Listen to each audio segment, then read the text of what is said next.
Hello, bienvenue au Café de l'Emploi, le podcast spécial recherche d'emploi. Je suis Lorinda, coach en insertion professionnelle. Je partage avec toi des astuces, des conseils, des techniques issues de mon expérience d'ancien recruteur afin de t'aider à trouver l'emploi qui te correspond le plus rapidement possible. Assis-toi confortablement, prends de quoi noter et c'est parti. Aujourd'hui, nous allons commencer une série qui va porter sur les questions posées en entretien. Une série de podcasts qui va durer tout le mois de septembre. Et si tu ne le sais pas encore, les podcasts sortent désormais le mardi matin, donc on va dire à 8h du matin plus précisément. Donc, pourquoi cette série de podcasts portant sur l'entretien d'embauche? Tout simplement parce que souvent, lors de mes coachings et aussi lorsque je poste sur LinkedIn, vous me posez des questions sur l'entretien et souvent le mot qui revient le plus, c'est le mot stress. Stress parce que vous ne savez pas à quoi vous attendre dans un entretien d'embauche et par conséquent, vous demandez comment répondre aux questions difficiles que vous pose le recruteur. C'est pour vous aider à ne pas être déstabilisé face au recruteur que j'ai d'ailleurs créé un outil qui va vous accompagner dans votre préparation à l'entretien d'embauche afin que quand vous arrivez dans un entretien, vous soyez à l'aise face au recruteur. Cet outil, c'est un e-book qui traite de 30 questions régulièrement posées par les recruteurs et j'utilise mon ancienne expérience de recruteur pour pouvoir vous aider à comprendre les attentes du recruteur. Donc pour chaque question, je vous donne quelles sont les attentes, qu'est-ce que le recruteur veut avoir comme information face à telle ou telle question. Ensuite, je vous explique les réponses, les éléments que vous pouvez donner pour pouvoir répondre à ces questions-là. Et je vous donne aussi les choses à ne pas faire, donc une liste de choses à ne pas faire, les éléments qu'il faut surtout éviter dans vos réponses. Si vous êtes intéressé, n'hésitez pas à cliquer dans le lien qui est dans le descriptif afin d'avoir plus d'informations et surtout à accéder à cet e-book à un prix promotionnel qui dure jusqu'au 12 septembre, date de lancement officiel. Oui, parce que pour le moment, c'est un lancement pour vous qui êtes un peu mes écouteurs exclusifs et pour les gens de la newsletter à un prix promotionnel. Donc, par la suite, ça deviendra au prix officiel. Donc, si vous êtes intéressé, n'hésitez pas à aller télécharger en avant-première et à vous préparer enfin à vos entretiens avec plus de certitude. En attendant que vous téléchargiez cet e-book, je vais déjà commencer ici à vous donner les éléments clés pour pouvoir répondre aux questions difficiles en entretien. Alors, ce que vous appelez souvent questions difficiles, en fait, c'est souvent des questions qui sont déstabilisantes. Et parmi ces questions-là, j'ai choisi de traiter une des questions les plus difficiles pour les candidats, c'est quels sont vos défauts et vos qualités. Quelles sont vos qualités et vos défauts? Parfois, on va vous dire de citer 3 qualités et 3 défauts. Ou parfois, on va vous poser la question de manière détournante en vous disant qu'est-ce que vos collègues pensent de vous, qu'est-ce que vos proches peuvent nous dire sur vous. Et du coup, vous ne savez pas trop quoi dire. Pourquoi? Parce que parfois, c'est difficile de s'évaluer. Et c'est d'ailleurs ce que va tester le recruteur. Oui, parce que dans cette question, le recruteur, il essaye de voir quelles sont vos forces et vos faiblesses. Mais surtout, il essaye de voir comment vous réagissez quand on vous pose une question gênante. Qu'est-ce que vous allez dire face à une situation où on vous demande de vous remettre en question? La deuxième chose qu'il essaye de voir, c'est aussi si vous savez être objectif par rapport à votre personnalité et si vous avez bien compris les attentes du poste. Donc, comment vous pouvez répondre à cette question? La première chose à faire, donc c'est de bien comprendre qu'on est en train d'évaluer pas votre personnalité, mais vraiment votre manière de répondre. Donc, c'est pas vraiment la réponse que vous allez donner qui est importante, c'est la manière dont vous allez formuler cette réponse-là qui va être importante. Quelles sont vos qualités et vos défauts? Le piège, c'est de ne pas donner de réponse, de se dire que voilà, vous ne savez pas quelles sont vos qualités et vos défauts, parce que là, ça montre réellement que vous êtes une personne qui ne voulait pas vous remettre en question, ou du moins qui n'êtes pas à l'aise pour parler de vous. Ensuite, une chose à ne pas faire, c'est utiliser l'humour. Parce que oui, j'ai eu des candidats qui m'ont dit est-ce que je peux appeler un ami pour pouvoir vous répondre voilà, des petits points d'humour qui seraient les bienvenus en dehors d'un entretien, mais qui, dans le cadre d'un entretien, peuvent être mal perçu par le recruteur. Une autre chose à ne pas faire, donner des faux défauts ou des fausses qualités pour pouvoir correspondre au poste. Il faut savoir que le recruteur reste un être humain et donc, un peu comme vous, il peut deviner quand vous n'êtes pas à l'aise dans vos réponses, quand vous ne donnez pas forcément une réponse qui est réelle, on va dire. Et maintenant, vous allez me dire, bon, Lorinda, on a compris ce qu'il faut faire, ce qu'il ne faut pas faire et comment on se débrouille avec tout ça.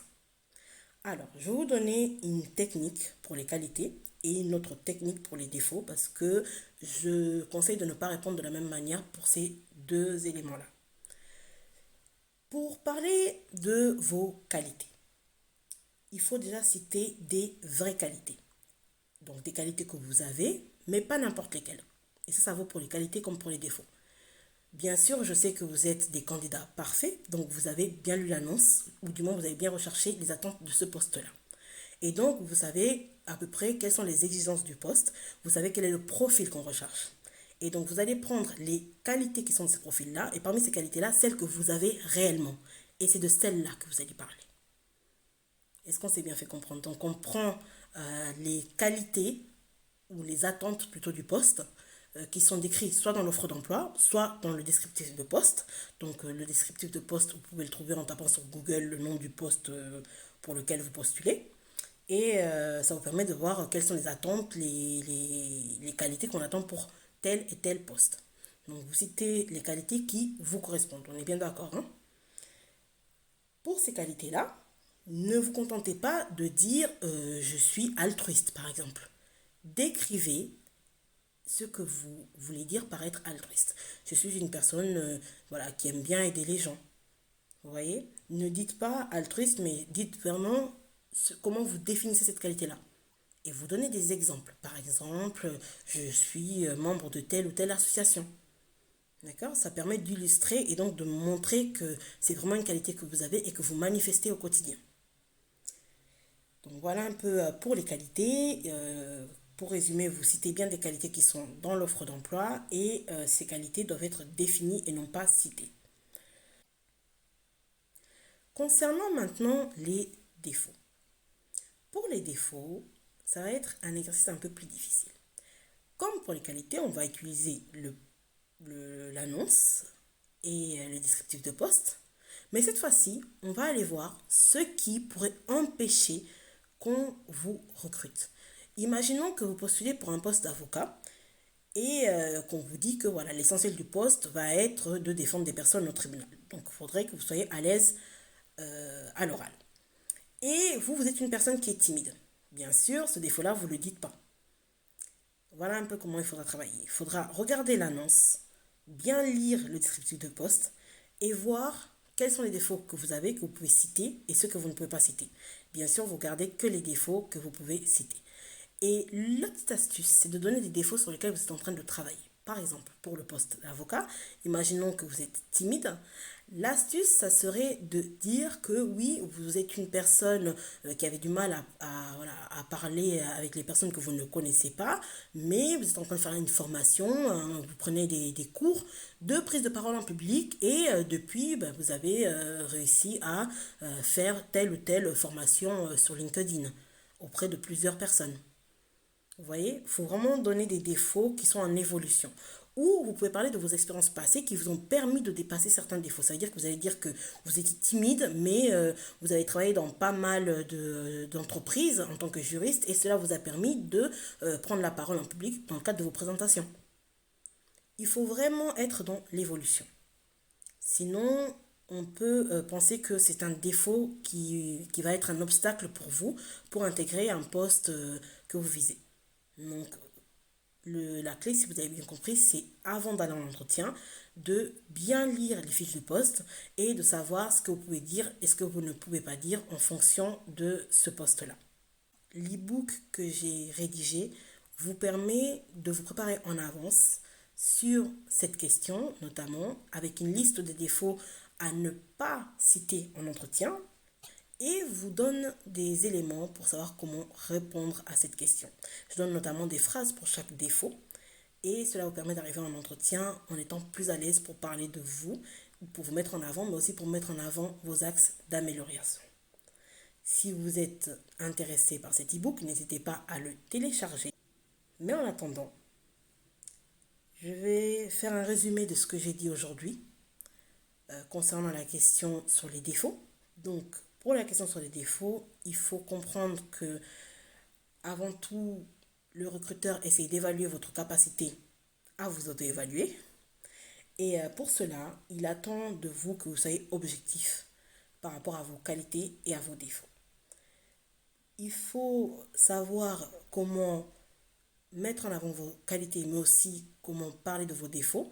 Et pour cela, tout part d'une préparation en se basant sur l'annonce ou le descriptif de poste et en faisant une liste des défauts et des qualités que vous avez, en formulant ces défauts et ces qualités par des phrases et non pas par des adjectifs, et surtout en donnant des exemples, et pour les défauts en donnant des axes d'amélioration, donc des formations ou des expériences qui vous ont permis d'évoluer sur ces défauts-là.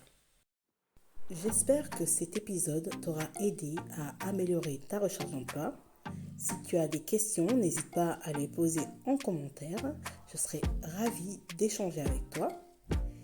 En attendant, je te souhaite une bonne fin de journée et je te donne rendez-vous la semaine prochaine pour plus de conseils. À bientôt!